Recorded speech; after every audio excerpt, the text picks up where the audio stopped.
Well, firstly, hi everybody. I think for me it was a huge shock for me actually this year because we started off the World Cups about 2 months ago, and not knowing what to expect, after the Commonwealth Games, I think, and it's just been really, really amazing, and I'm really, really proud, obviously, to be the first male to win it 3 times in a row. Well, sorry, 3 times over 4 years, and yeah, just really, really excited.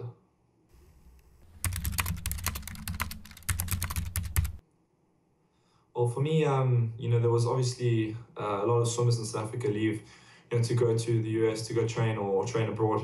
And I think my reasoning is just because I have everything. Yeah, I have a great coach who I've been with for 15 years now, Graham Hill, an assistant coach to Lon Danhauser.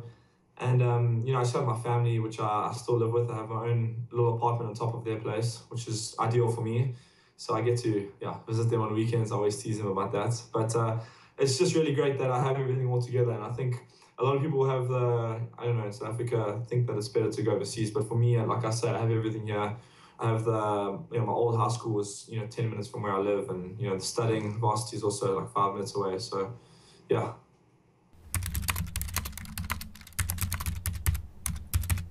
Well, I do believe, definitely believe that corporate South Africa and international sponsors should get more involved in South African swimming. I think if you look at us pro rata, we one of the best sporting codes in the world. I mean, not just in South Africa, but even in the world. I mean, we had 2 Olympic champions from London, and we only have 3,500 registered swimmers in South Africa.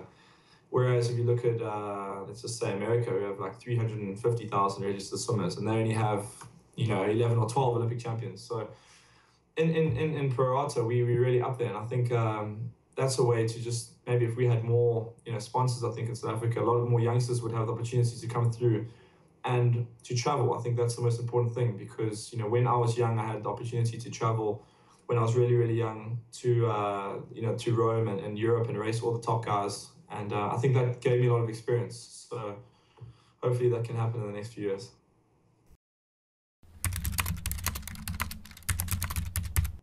Well, I'm really excited. I really hope he decides to come back for Rio. I think it's going to be a great occasion for swimming.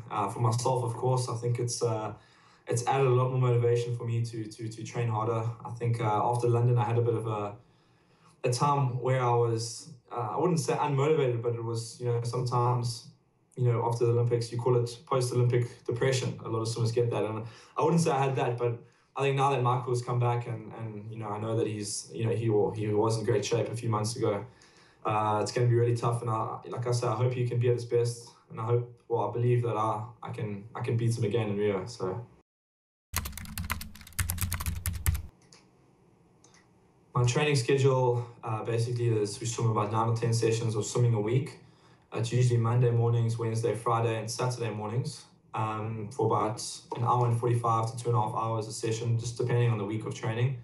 And then we train every afternoon except for Saturday and Sundays. So basically Sundays is our rest day, and once or twice a week I'll do a light gym core kind of program. I don't do many weights, but it's probably about 20. We worked it out about 23 to 25 hours of training a week.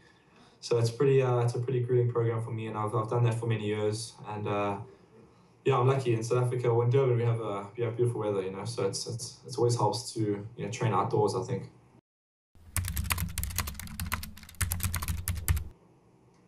Well, I definitely want to, my goals for next year at the World Champs. I'll try to get close to the world records in the 100 butterfly and the 200 butterfly.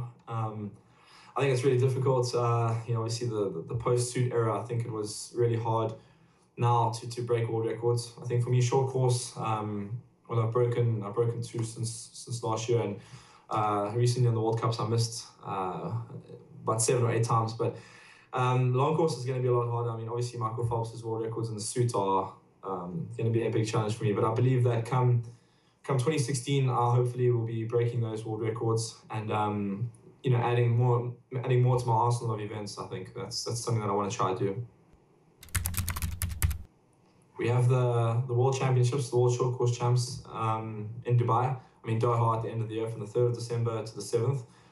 And basically it's every 2 years. So for me, it's it's quite important for me to try and, well, I'm going to try and win the triple. No one's ever done that before, the 50 butterfly, the 100 and the 200. And I believe that I can get close to all 3 world records, touch wood. So we'll see what happens over there. Michael Phelps. Penny Haynes. Definitely breaststroke. The 400 meters individual medley and 200 freestyle. I'll be playing for Man United. I want to open up the Chad the Clos Foundation to help kids in South Africa and around the world to be water safe and just to help them realize their dreams and goals.